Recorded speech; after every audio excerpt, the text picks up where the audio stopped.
Hello and welcome to the Movies Past and Present podcast. It's February 3rd, 2023, and this is episode 96. I'm your host, Stanford Clark, and I'm podcasting from the crossroads of the West in beautiful Salt Lake City, Utah. Just like my blog, moviespastandpresent.com, I'll be providing recommendations, commentary, and reviews about current and classic cinema. Thanks for tuning in, and let's do this thing.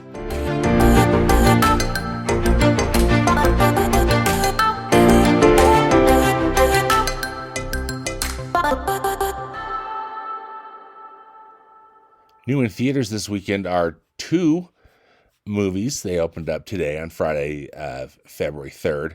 First up is a horror thriller called Knock at the Cabin. This is written and directed by M. Night Shyamalan. And, you know, I don't envy M. Night at all because early on, he just hit a home run with the thriller The Sixth Sense. It came out, I believe it was like in 1999 or in 2000, and that movie was so good. And he had a couple of other hits, and then a lot of not hits, you know, that didn't really work with either his formula or the timing or what, you know, or whatever. But anyway, he's quite prolific. He keeps working. He's doing projects with Apple TV Plus, and anyway. This latest movie, it's about a young girl and her parents who are vacationing at a remote cabin. So, of course, what could go wrong other than four armed strangers who demand that the family make an unthinkable choice to avert the apocalypse. With unlimited access to the outside world, of course, they're at a remote cabin. The family must decide what they believe before all is lost. So this movie stars Dave Bautista, Jonathan Groff, Ben Aldridge, Nikki Amuka-Bird, Abby Quinn, and Rupert Grint. It, seeing the trailers, it looks like an M. Night Shyamalan movie. I'm sorry if I'm saying his name wrong, but anyway, probably not my thing. But this horror film, Knock at the Cabin, is rated R by the Motion Picture Association for violence and language. Next up is a comedy. It's called 80 for Brady. It's from Paramount Pictures. It's directed by Kyle Marvin. And perhaps you've seen a trailer or commercial for this. The thing that really stands out in this film is the cast. It's got four actresses that are all in their 70s or 80s, and it's Lily Tomlin, Jane Fonda, Rita Moreno, and Sally Field, and they are football-loving friends, and they particularly love Tom Brady, the quarterback Tom Brady. And so this film is inspired actually by a true story of four best friends who take a wild trip to the 2017 Super Bowl, the Super Bowl 51, to see their hero Tom Brady play. Tom Brady is in the film. He also is a producer on the film. Again, the previews look promising. It looks like it could be funny. I hope it doesn't turn into some sort of a dramedy or something. But anyway, it's great to see these great actresses all working together, and this is a funny premise. So hopefully this is a good movie. It's rated PG-13 for brief, strong language, some drug content, and some suggestive references. So again, new in theaters, two diverse films. We got Knock at the Cabin, if you're wanting a horror thriller, or 80 for Brady, the football comedy.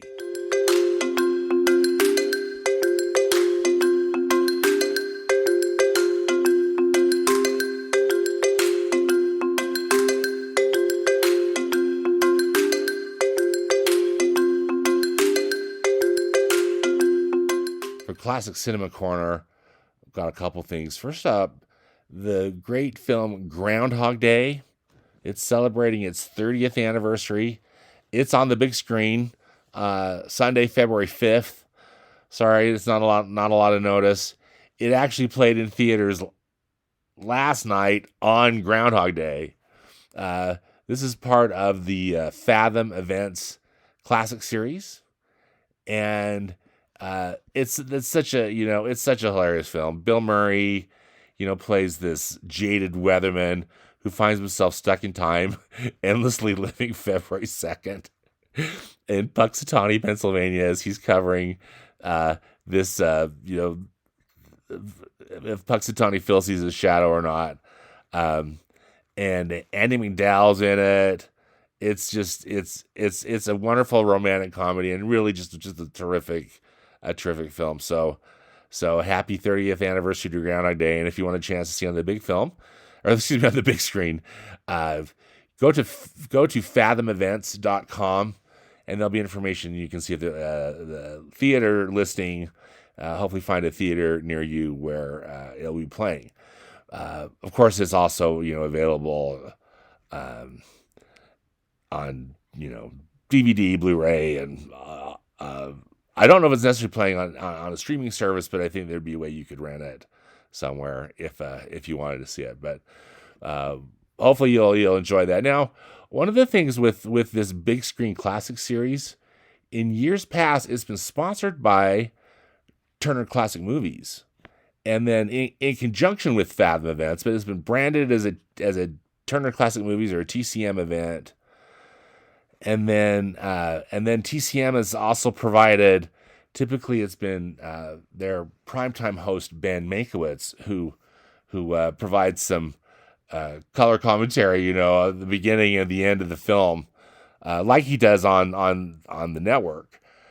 But TCM is not sponsoring it this year, and which kind of, I don't know. I guess it gave me pause. I was wondering what in the world is going on with TCM. TCM is part of Warner Brothers, and now part of the media conglomerate Warner Brothers Discovery. And Warner Brothers Discovery has been in a huge cost-cutting mode. They run HBO Max. You just might have read a lot of publicity about what's been going on, all of the cost cutting and films that they've been, pulling, or just anyway, all lots of kind of bad press around it. So of course I've wondered if there's anything going on with Turner Classic Movies that we should be worried about. Well, as fate would have it, last week, Entertainment Weekly published an exclusive story about Turner Classic Movies, and the headline reads, "Turner Classic Movies hosts allay fears for network's future. All is well," that they put in quotes. "This feels like a really promising point in TCM's development and not a cause for alarm," says host Ben Mankiewicz. I'll put a link to this article in the podcast notes of my blog if you really want to get into it. But, I think I'll just say one of the hosts. So that this writer interviewed all of the hosts on TCM. There are 5 of them, including Ben Mankiewicz. One of them is Eddie Muller, who is a film noir. He's like called the czar of film noir here in the U.S. He's just a real expert on the subject, and he hosts a great weekly program called Noir Alley on TCM, where he screens, of course, film noir movies. But he says this: "People feel helpless because stuff comes at them on social media and they assume the worst. But the changes that you're going to see are a natural progression." And then they interview all the hosts, and they're all saying the same thing, sort of deal, that they feel like that they're in a good place and they're supported by Warner Brothers. In fact, the president of Warner Brothers came out during their photo shoot and posed with them for this article. So I think they're really trying to get the message that, sure, maybe there's some changes at TCM. Again, they're not sponsoring this Big Screen Classic series this year, and again, you hear all this stuff that's going on at Warner Brothers, etc. But they just say, all is well. This is from Alicia Malone, one of the hosts. All is well right now. Nothing's changed. We all feel very protective over the channel, and we know how precious it is and increasingly rare. So, not on our watch. Ben Mankiewicz had a great quote in the conclusion of this article saying, "This industry is changing, and there's not a cable channel in the world that isn't reevaluating how it does business. That's a truism that is inescapable. But that said, the sky is not falling, and there is a place for TCM. Discussions about how this channel is going to look going forward should be seen as welcome, not as, oh no, what's happening. We are planning for a changing future that includes TCM. That's how people ought to look at it." So there you have it. I will post a link to this article if you're interested in reading all of it in the podcast notes on my blog.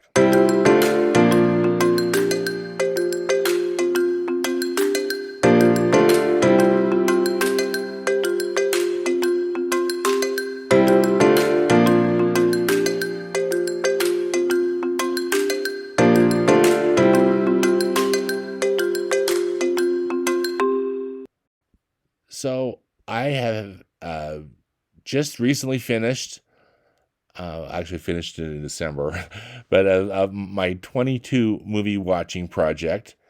And now I've got some plans for my 2023 movie watching project. So for 2022, as you may recall, I curated a list of 100 films from the 20th Century Fox studio. 20th Century Fox was established in 1935, and it was a merger between Fox Studios and 20th Century Studios. The person who was kind of the individual in charge of production was Daryl Zanuck, and Zanuck was a major influence on all output of the studio from its inception through kind of the 1960s, mid to late 1960s, and then some other folks who were involved, notably Alan Ladd Jr., which I'll get to in just a bit. But I had a blast with that. I will put a list of the link of the movies I watched in the podcast notes on my blog. I use the Letterboxd app to track these movies. If you are into tracking the movies you watch, that's really a great app to use. Just use it on my iPhone. They also have a web version too. Links will be in the podcast notes on my blog. But I decided just to pick 10 movies just to briefly talk with you about from 20th Century Fox that I just found particularly notable, or just ones that I just really enjoyed a lot.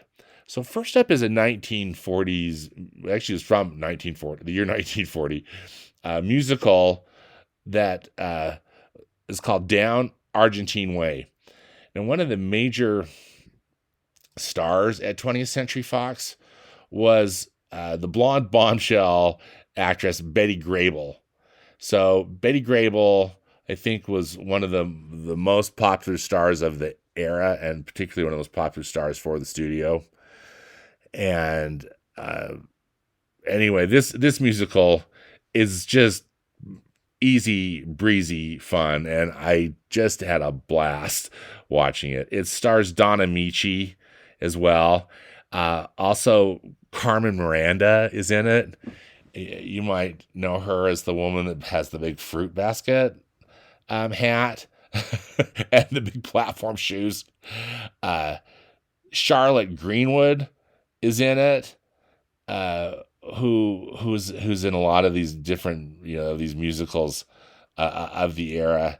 And anyway, this movie it was a blast. And if you just want just a silly and almost, dare I say, mindless musical that's representative of the era, but I think just pure delight. Down Argentine Way from 1940 was so much fun.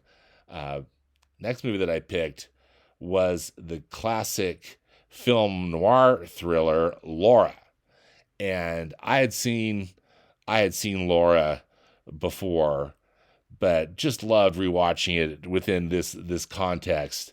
It's such a terrific film. It's directed by Otto Preminger, and it stars Gene Tierney as the title character.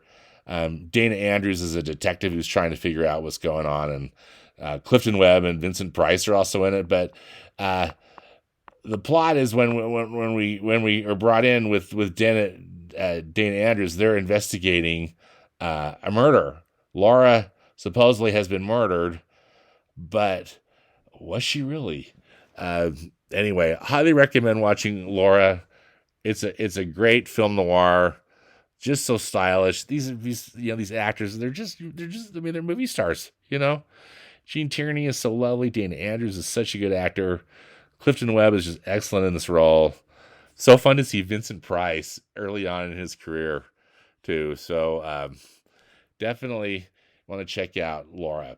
So another really popular actor in 20th Century Fox movies early on is the actor Tyrone Power. Now he starred in a lot of movies for the studio. He was in a great Zorro movie. There's a tricky movie called Blood and Sand. He was in the original version of Nightmare Alley. Anyway, a hugely popular actor, of course, just generally, but also for 20th Century Fox. He made this really interesting, he was in this very interesting movie called The Razor's Edge, which is a film adaptation of a book by the same title. And I love this movie. It's about an adventurous young man who, of course, played by Tyrone Power, who goes off to find himself. He's engaged to a socialite who's played by Gene Tierney, but he goes off on kind of the spiritual journey. He ends up going to India and just trying to find himself and his purpose. When he returns, kind of all hell breaks loose, particularly with the Gene Tierney character. John Payne's in it, Ann Baxter's in it, Clifton Webb is in it again.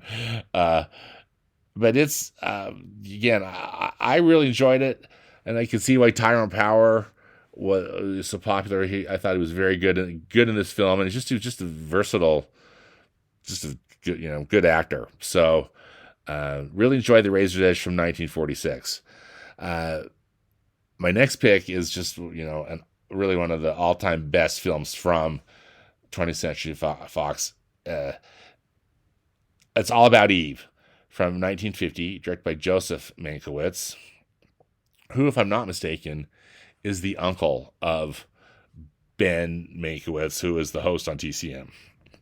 Anyway, that's neither here nor there, but it is such a classic film about just life in the theater. It's set in the theater scene in New York City.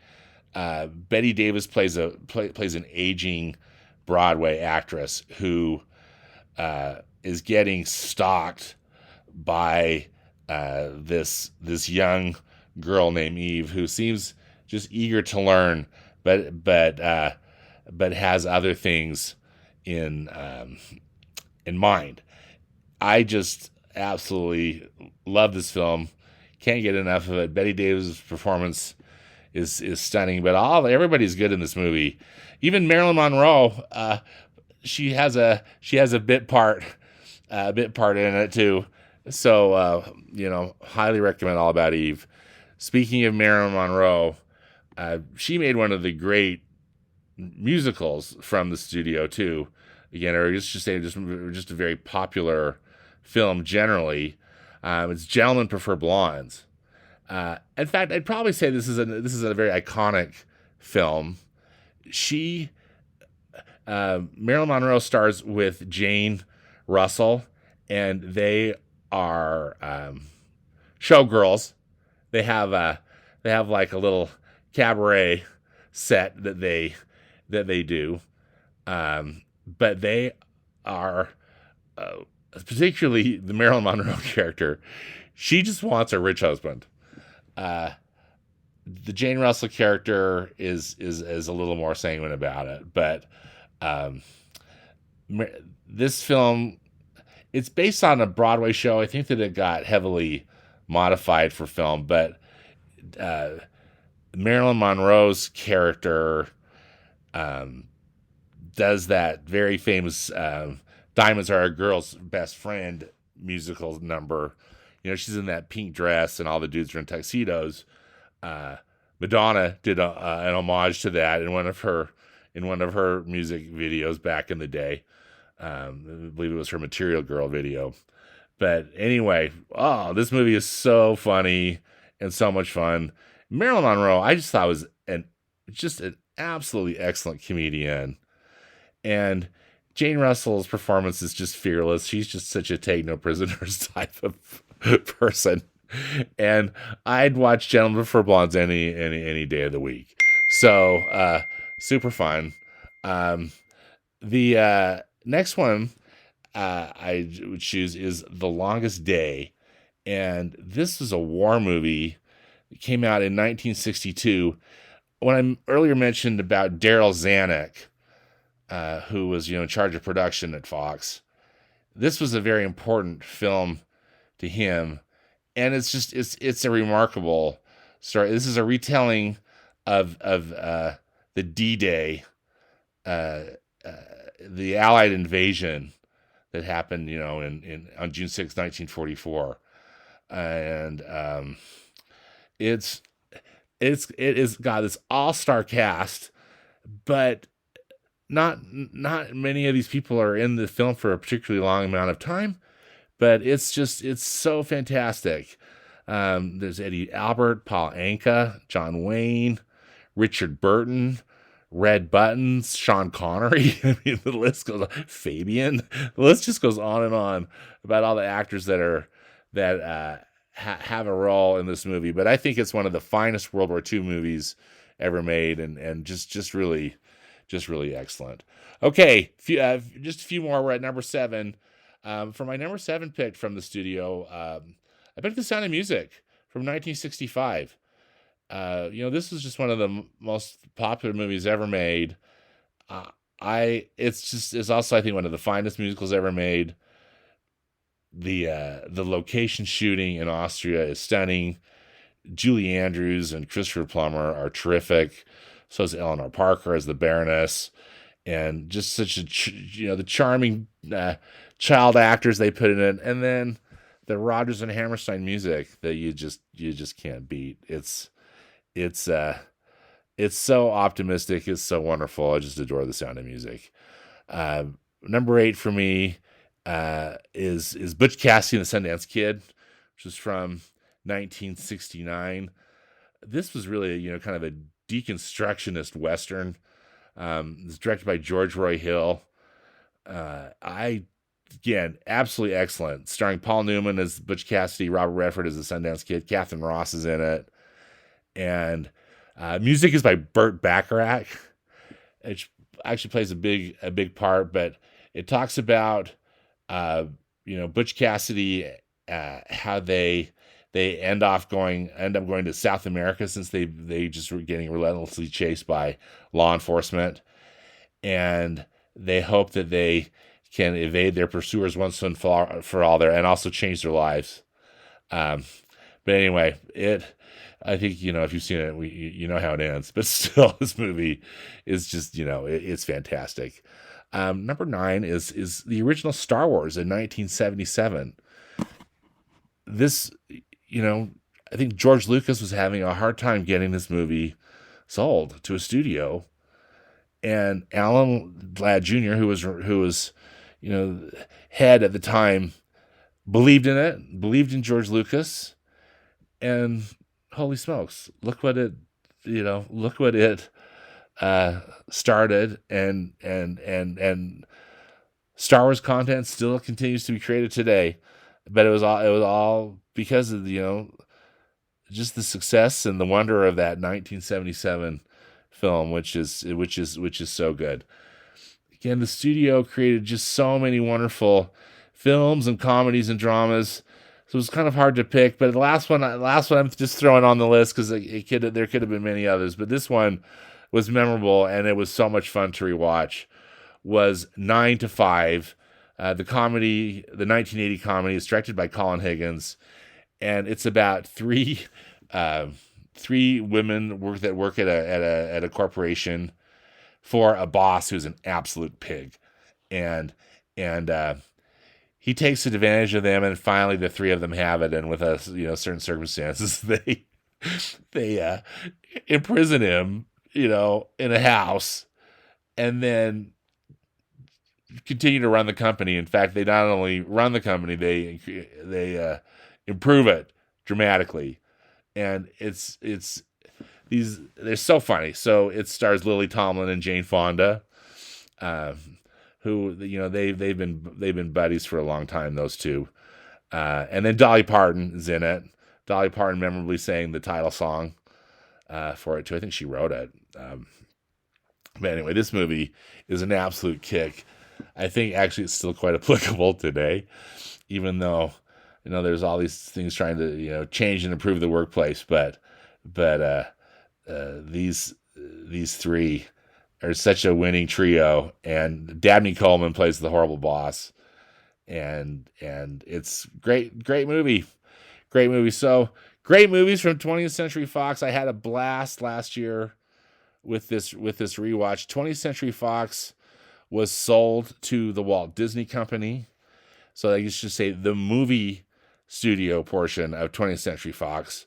Because, Fox is huge. They own, all these TV networks and all this other stuff. But the movie studio was sold to the Walt Disney Company, and along with some of the television stuff. But definitely television stuff as in, like, television show production of dramatic series and comedy series and stuff. Nothing to do with the Fox network or the Fox News cable channel. But they sold it in 2019. So Fox still, or say the studio still operates. They call it 20th Century Studios now. They removed the Fox name from it, but it's still cranking out movies. And again, Disney owns it and owns the library. Some of these movies I was actually able to watch on Disney Plus, like The Sound of Music, if I'm not mistaken, is on Disney Plus. Of course, Star Wars is. Some of the older ones, were trickier to find, but they're often on Turner Classic Movies in the rotation there, or I was able to rent them. But I will put this list, if you're interested, of these 20th Century Fox movies on that I selected to watch on the podcast notes on my blog. It's a letterboxd list. Briefly, for 2023, so this year is the 100th anniversary of the Walt Disney Company, and Walt Disney started his California-based movie studio in 1923. And so the Disney Company is celebrating in a big way with this Disney 100 thing. You probably will, if you haven't seen it, you will. Different things are doing to celebrate this happy milestone in their company.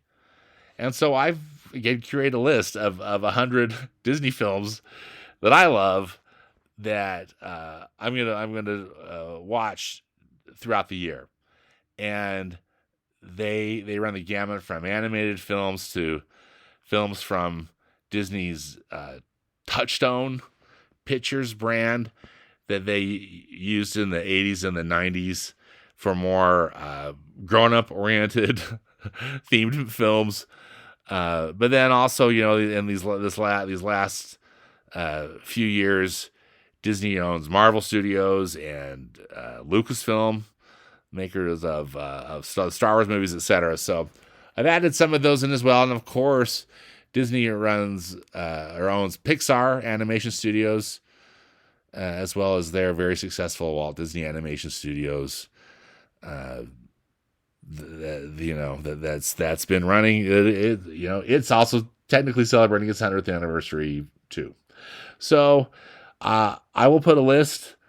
Again, link to the list of the films I'm watching. I'm just right in the throes of it.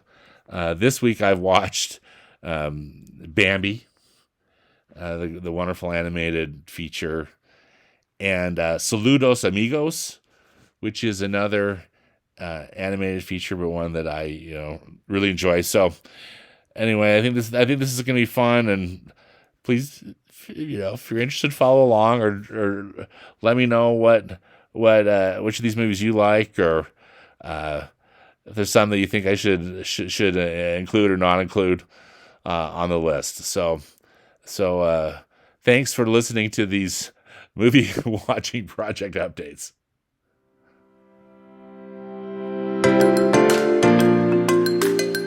Well, that does it for this episode of the Movies Past and Present podcast. Again, links and more information about the movies discussed in today's podcast can be found in the podcast notes on my blog at moviespastandpresent.com. Subscribe to the podcast on Apple Podcasts, Spotify, Google Podcasts, and Stitcher. Links are also on the blog. And follow me on Instagram. My handle is @moviespap, as in past and present. As always, I hope you'll enjoy some good movies this week, whether they be from the past or the present. Thanks again for listening. Until next time, be safe out there and dedicate yourself to the truth.